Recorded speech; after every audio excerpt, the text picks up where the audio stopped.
Hello, I am Chris O'Regan, also known as Kropotkin, here for another episode of Super Happy Game Time. This week, we're taking a look at Fuel. Developed by Asobo Studios and published by Codemasters, it had been released for the Xbox 360, PS3 and PC. It's an off-road racer that has a world that scales to 5,000 square miles. This is the largest game world ever to exist within a single game, apparently. The question is, does large scale equate to equal amounts of fun? The game is set in an alternate reality, where global warming has rendered most of the USA uninhabitable. As the remaining citizens cower in self-contained cities, the wilderness becomes the playground for off-road junkies to test their wits against the road and extremely hostile weather conditions. And thus is how the world of Fuel is delivered to the player. Fuel is a free-form racer that does its very best to get rid of invisible walls that permeate the racing genre. The most memorable such wall was on the old PC game called Motocross Madness. This was a Microsoft-published game that launched the player into the air, similar to a cannon shot if they attempted to leave the playing field. With Fuel, such barriers are no more, as the player is free to roam the vast landscape as they please. But what good is a vast playing area if there's nothing to do in it? So the developers seem fit to fill it with a variety of items and challenges in an attempt to keep the player entertained. The landscape is divided into camps. Each camp allows the player to select predefined events such as checkpoint races to progress to career mode or challenges to earn fuel, the currency in the game. The more fuel the player has, the better the vehicles they can buy, as well as clothing for their driver, oddly enough. Once the player competes in the predefined events, they earn stars. These stars are required in order to open up more camps. Once a new camp appears, the player can jump to them and complete events there, earning yet more stars. You get the picture. An interesting point of fact is that these events have 3 difficulty levels. The higher the difficulty, the more stars are earned.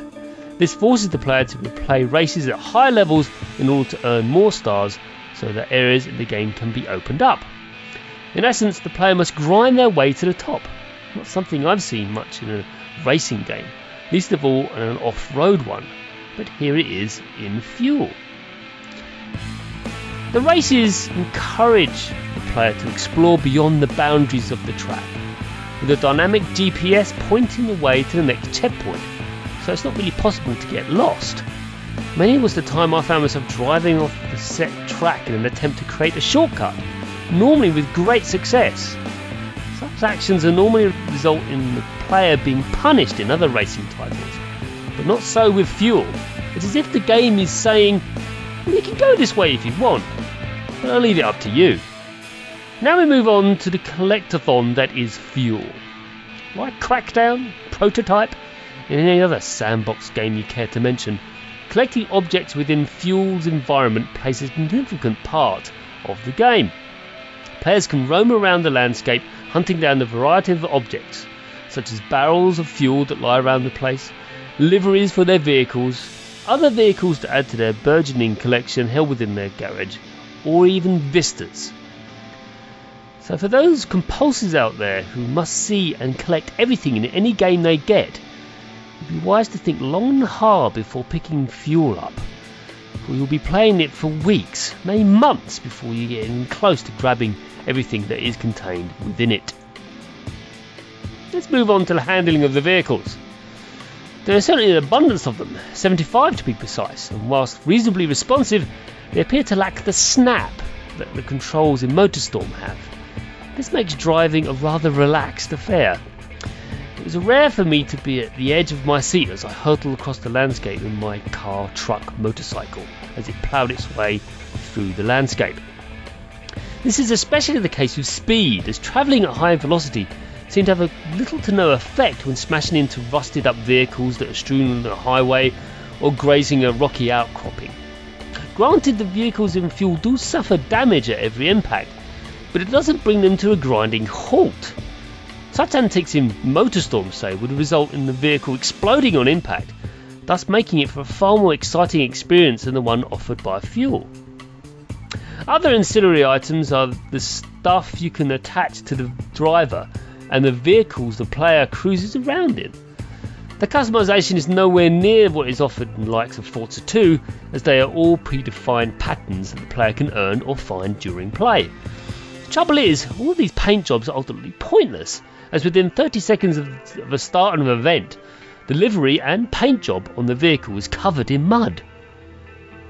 Presentation-wise, the game is initially pleasing to the eye, and the fact that it is built using a self-developed engine by Asobo Studios is an impressive feat.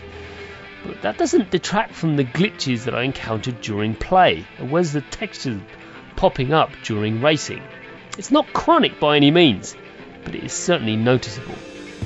Sound-wise, the spot effects do their job, with appropriate crunches when impacts occur.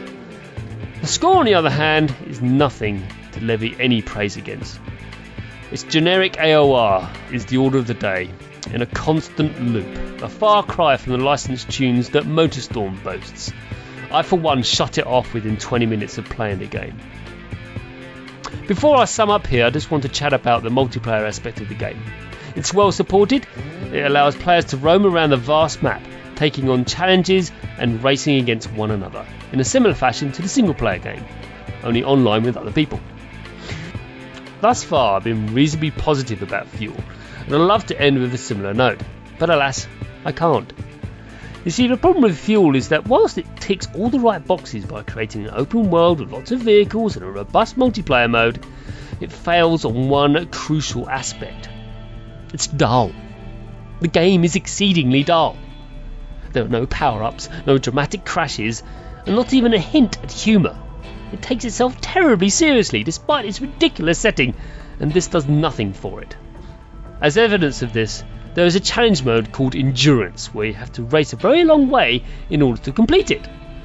The challenge being, I assume, to see if you can stay awake long enough to complete the challenge. The answer is a resounding probably not. Fuel is by no means a bad game. It's just there. And merely existing is not good enough when you have a lot of other competing games that are much older, yet are delivering a much more entertaining off-road experience than Fuel could ever hope to achieve.